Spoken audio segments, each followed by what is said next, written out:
പുതിയൊരു പ്രഹസനം ഇറങ്ങിയിട്ടുണ്ട്, കാണിച്ചു തരേ.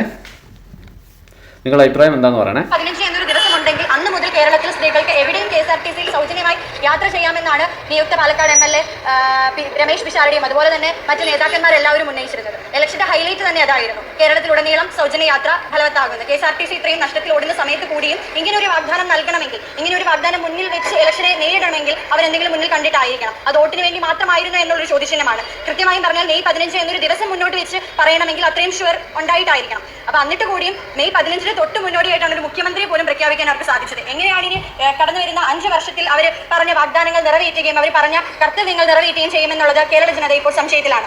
അപ്പൊ ഇതിനെതിരെയാണ് നമ്മൾ മഹിളാ മോർച്ച മുന്നിലേക്ക് ഇറങ്ങിയിരിക്കുന്നത്. ഓർഡർ വന്നാലും വന്നില്ലെങ്കിലും തികച്ചും സൗജന്യമായി അവർ പറഞ്ഞ വാഗ്ദാനം പാലിക്കുന്നത് വരെയും നമ്മൾ പ്രതിഷേധത്തിൽ മുന്നിൽ തന്നെ കാണും. ഇനിയും പ്രതിഷേധങ്ങൾ പ്രതീക്ഷിക്കാം. സ്ത്രീകൾക്ക് വേണ്ടിയാണ്, കേരളത്തിലെ സ്ത്രീകൾക്ക് വേണ്ടിയാണ് മഹിളാ മോർച്ച എന്നും നിലനിന്നിട്ടുള്ളത്. തുടർന്നും അതുപോലെ തന്നെ നിലകൊള്ളുമെന്നാണ് മഹിളാ മോർച്ചയ്ക്ക് പറയാനുള്ളത്. കണ്ടില്ലേ, KSRTCയിൽ സൗജന്യ യാത്ര UDFന്റെ പ്രഖ്യാപനത്തോടനുബന്ധിച്ച് നടത്താത്തതിൻ്റെ പേരിലുള്ള പ്രതിഷേധമാണ് നമ്മൾ കണ്ടത്. എനിക്ക് ഇവരോട് പറയാനുള്ളത്, എൻ്റെ ചേച്ചി, ഈ സർക്കാർ അധികാരത്തിൽ വന്നിട്ടല്ലേ ഉള്ളൂ, അവർക്ക് കുറച്ച് സമയം കൊടുക്ക്. മിനിമം ഒരു 4 മാസമെങ്കിലും സമയം കൊടുക്ക്. എന്നിട്ട് പ്രതികരിച്ചാൽ കുറച്ച് അർത്ഥമുണ്ട്.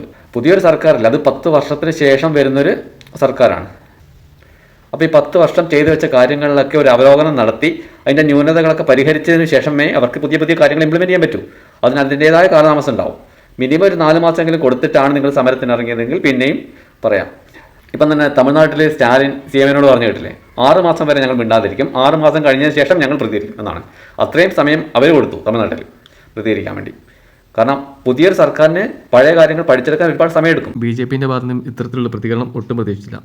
അതിൽ ഏറ്റവും വലിയ സങ്കടം എന്ന് വെച്ചാൽ അതിൻ്റെ മുൻനിരയിൽ നിൽക്കുന്നത് കോഴിക്കോട് നോർത്ത് BJP കാൻഡിഡേറ്റായിട്ട് മത്സരിച്ച നവ്യ ഹരിദാസും അതുപോലെ തന്നെ കാസർഗോഡ് മണ്ഡലത്തിൽ കാൻഡിഡേറ്റ് ആയിരുന്ന അശ്വനി MLA ഒക്കെയാണ്.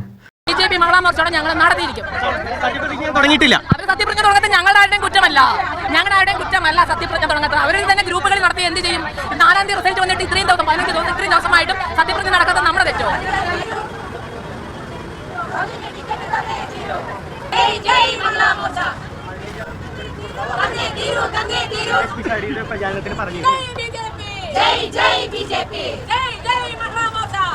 അവർക്ക് അത്യാവശ്യം നല്ല വിദ്യാഭ്യാസമുള്ള ആൾക്കാരാണെന്നാണ് ഞാൻ ധരിച്ചു വെച്ചിരുന്നത്.